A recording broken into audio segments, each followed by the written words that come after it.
Hello, everyone, and welcome to another video here on the Cycling Dane Extra channel or on the Cycling Dane podcast available on Spotify. Today is another episode of Transfer Talk, and no, it's not a new host. I can already sense the comments commenting.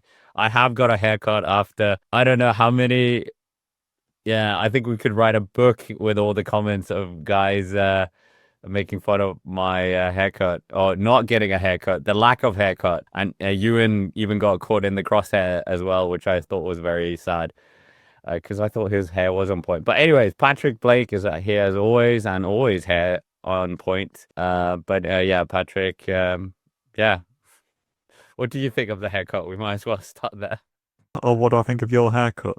It's definitely more tame than what we've seen in the past. I I mean, mean, people on the podcast won't be able to appreciate it, and I don't think I have the adjectives quite to describe it. But don't worry, it's neat and tidy, and it'll tide us over at least until, well, I don't know, for Scott it'll last until the end of the Vuelta at least. yeah, true.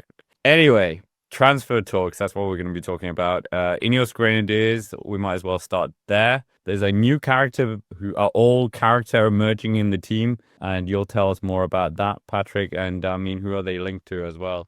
Yeah, apparently the link to Oscar Onley. There's been a lot of kind of bubbling around looking at kind of Daniel Benson's stuff and on that he puts up about how Ineos is really under a little bit of a squeeze by Brailsford, who's taken over all the contract negotiations by the sounds of what he's saying, and it makes sense. I think Ineos have been slipping in their transfer quality the last few years and really looking. I don't think it's kind of caught up to them now. Now you've got like Garrett Thomas retiring. So they're linked to Onley, the fourth place finisher of the Tour de France this year. He did better than any of their riders. He's had a fantastic year, and Onley is a top talent now and could certainly be considered a Grand Tour racer after that fourth place in the Tour. So the problem is obviously that he is contracted with Picnic Postonel until the end of 2027. I heard murmurs that if they were relegated, then it would be kind of more likely that he'd be moving teams, but I don't think they will be. I think they're kind of safe from a relegation battle because of Onley's haul of points during the tour. But it's kind of the deliberation of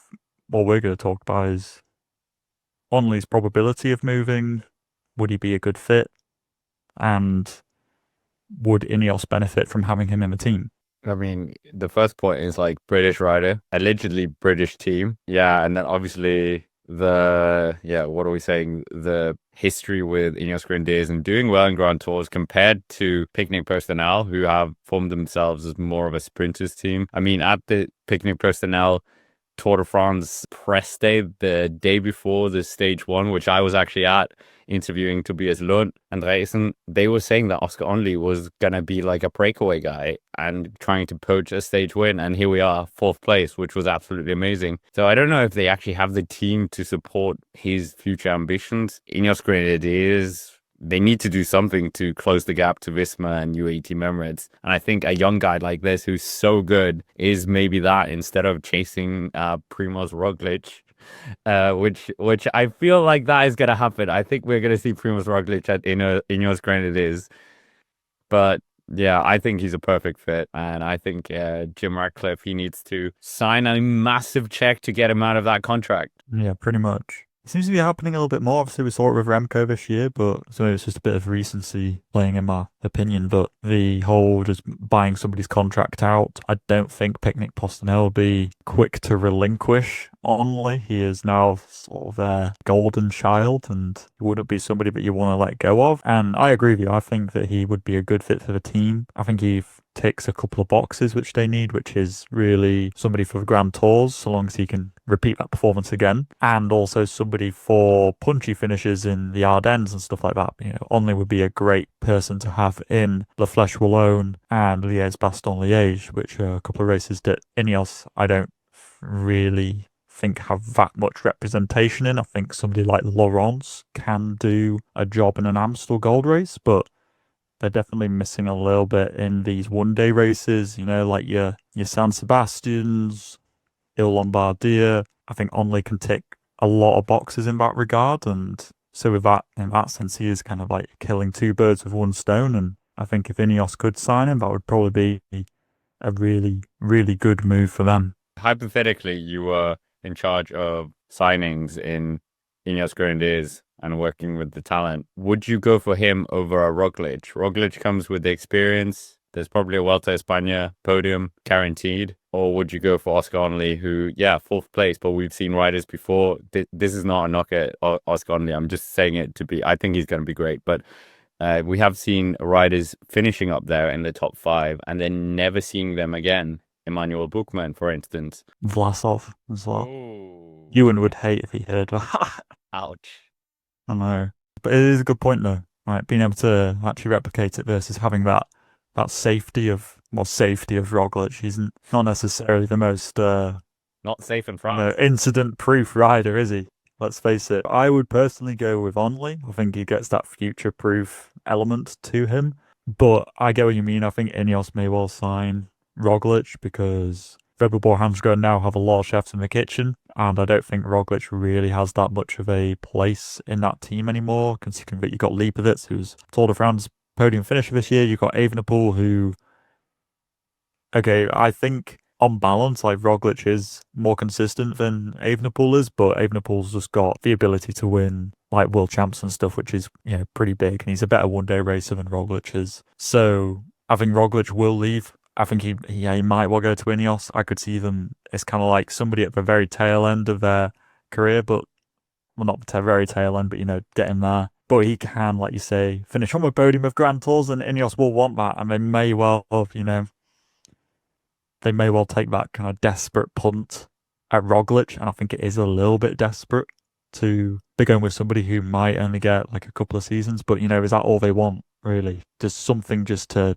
stop the flooding, so to say, just for the next couple of seasons, whilst they try and get a little bit of grounding and get some other people, and maybe that would be a more sensible decision. Maybe trying you sign Roglic now, and then when Onley's contract expires at the end of 2027, you try and sign him then.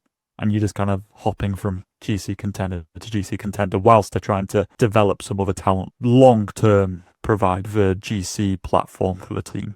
Yeah, I agree with that. Maybe they should just sign both. Yeah, and then give Roglic the Giro and the Vuelta, and then say, Oscar, you've got the Tour. Get your checkbook out, Radcliffe. Buy them both out of their contracts, but we might as well move on. It's not all about Oscar Onley and Ineos Grenadiers. I mean, UAE Team Emirates, we've got quite a few confirmations since last show as well. Kevin Van Markt, you mentioned him, I think in the first episode we did as a rumor, and here we are. The Picnic Personnel rider is signed with UAE Team Emirates. They've also moved up one of their riders from their development team as well. But yeah, I didn't see where did this come from? Kevin Van Mark going to UAE, 29th in the Giro. Obviously, he's not going to. I presume he's being brought in for domestique for the lower medium mountains. I'm not sure. I think that's where he's better. Right? You see, historically, he's better at not high mountains, medium mountains. Is better. He's quite a good one-day racer, and it is a little bit of a odd one in terms of.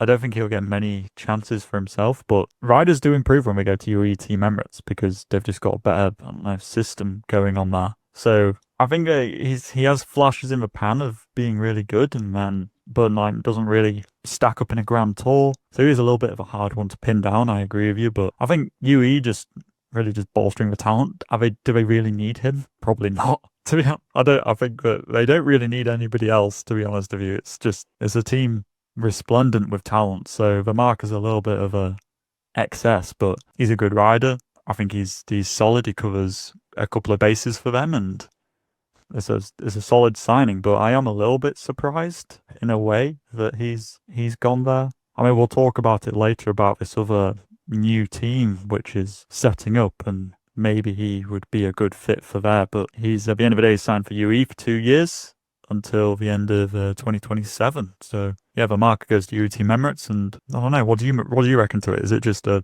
excessive transfer? I don't really get why it's happened.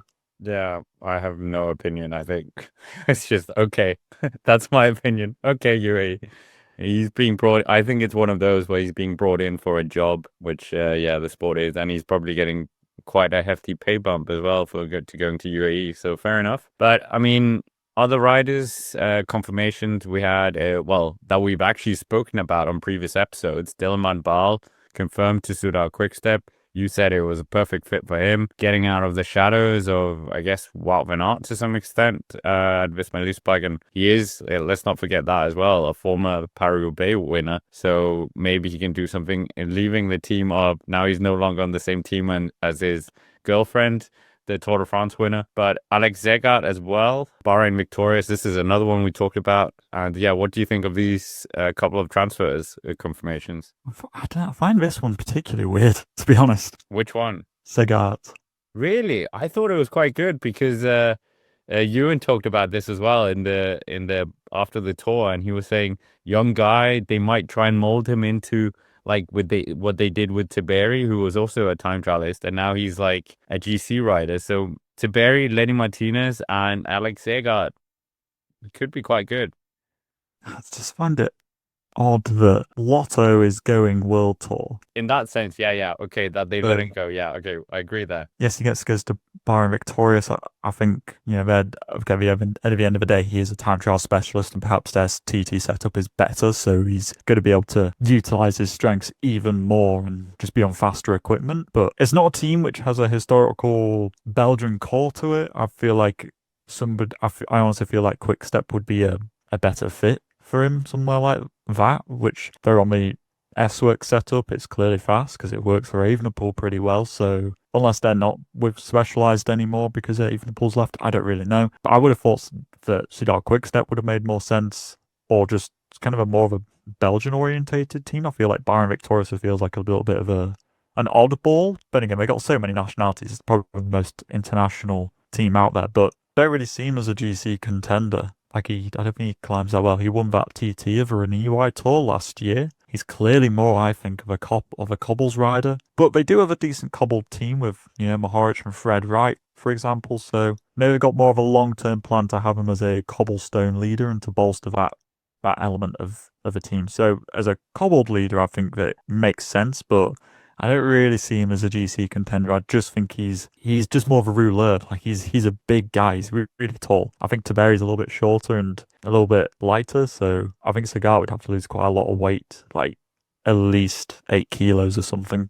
I just don't see that happening. I think that's a very valid point as well. But we might as well, before getting to that big team. Oh yeah, we didn't talk about Peter Oxenbauer, the man who took the Col de Rats KOM before Tadej Pogacar. He's now back within Ineos Grenadiers after the Lotto Kern, whatever they were called, the German team that he was loaned out to, essentially. But Milan is going to FDJ.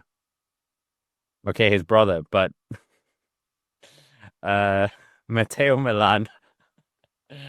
Imagine if it was actually John to Milan. But yeah, so leaving the fold of his brother, which, yeah, we don't often see that when you have one brother so good, and then normally the other brother sticks to their brother. We saw this with David Van der Poel. We saw this with Yuri Sagan.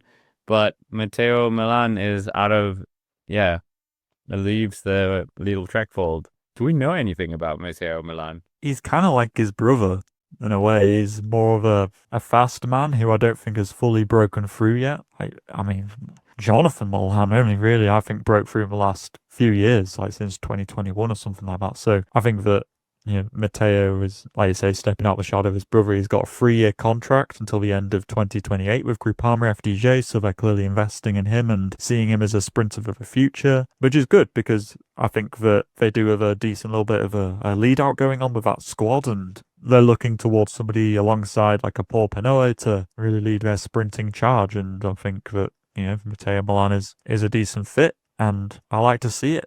To be honest, I prefer it to him being utilised as just some other lead-out man or just following the shadow of his brother, so I quite like that. But I mean, it's quite thin on the ground for rumors this week, which is a bit of a shame. But there is this American team that you mentioned earlier. And I mean, Patrick, we're always happy to see new teams emerge because, now it looks like we're losing potentially Intermarché. yeah, what do you make of it? What's the project? I know Bobby Julek is linked to the project in some respect. I think George Hincapie as well. And Lance Armstrong is one of the sponsors for the team. But obviously, a team needs riders. So, yeah.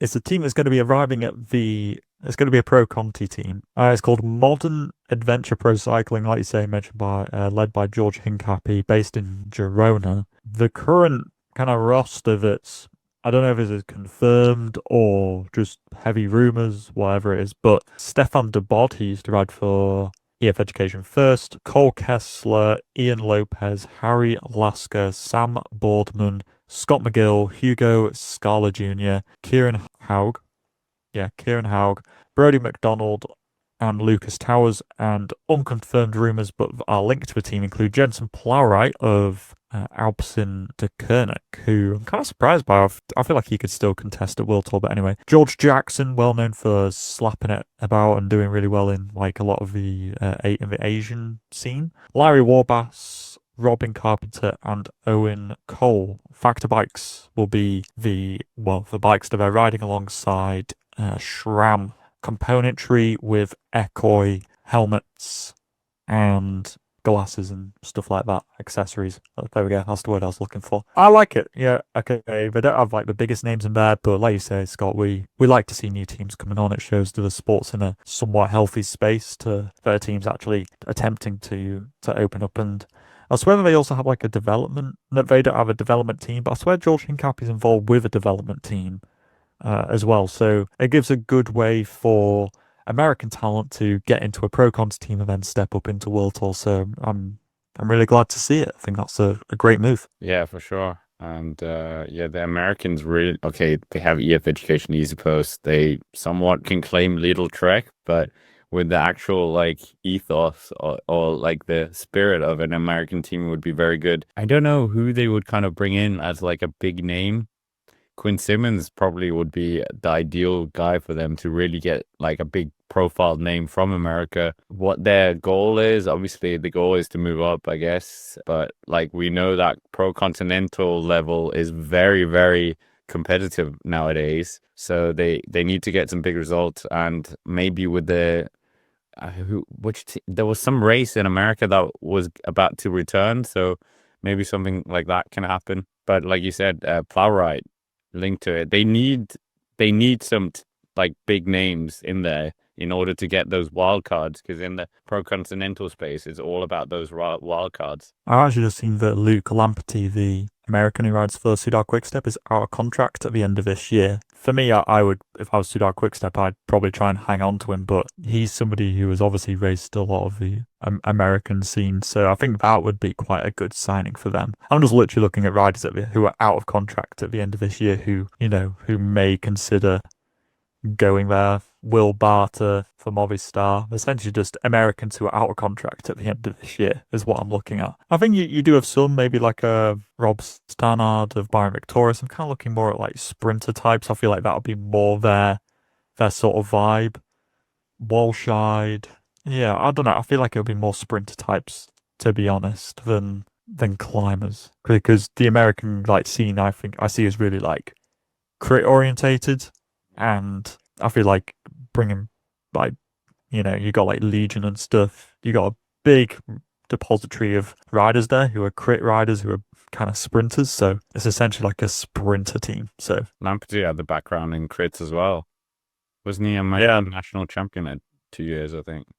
yeah, so that might make sense as a signing. Is there any other rumors that we've caught whiff of, or is there any rider that you think, well, we've got the Tour de l'Avenir coming up, so there's going to be a lot of eyes on all the stages. So, of course, that is a great way to market yourself. And yeah, the annoying thing, okay, I love the development team system. I think it's perfect, but there is a part of me that is sad because many times we don't get that blockbuster move anymore, or someone getting spotted. They're just part of a development team and move up in the ranks, which is great for the riders, but not that excitement, that transfer buzz. But Isaac Del Toro wasn't part of development team, and he was one of those that came out of nowhere, essentially. Well, not really, but kind of. So is there anyone like that you think that could maybe catch us all by surprise. You're very good at spotting young riders. What who are in the Tour de l'Avenir this year? Yeah, before already. So this is like Oh God. I need to find where the start list is, to be honest with you. I think there's so many of them and the already condition signed is to. the condition is that they're not allowed to be part of a development setup. Oh my word, really? Holy moly. That's a really tall order, isn't it? Scott, I swear most of these are already a part of one. It's literally just the development teams at Tour de France now. It literally is, isn't it? Are any of these Colombian kids? All the kind of big names who I think will do something are already on a development team from Sweden. Do we have anybody? There is a guy called Vil Merlov for Sweden. There you go. That's your guy. I think he might be a sprinter. He might not be as well. But next Swedish talent, there you go. That's him. They desperately need it. We want them part of this Scandinavian battle, but we'll see. Anyways, with that, that's basically it for this transfer talk. And we'll be back hopefully with more juicy rumors or confirmations next week.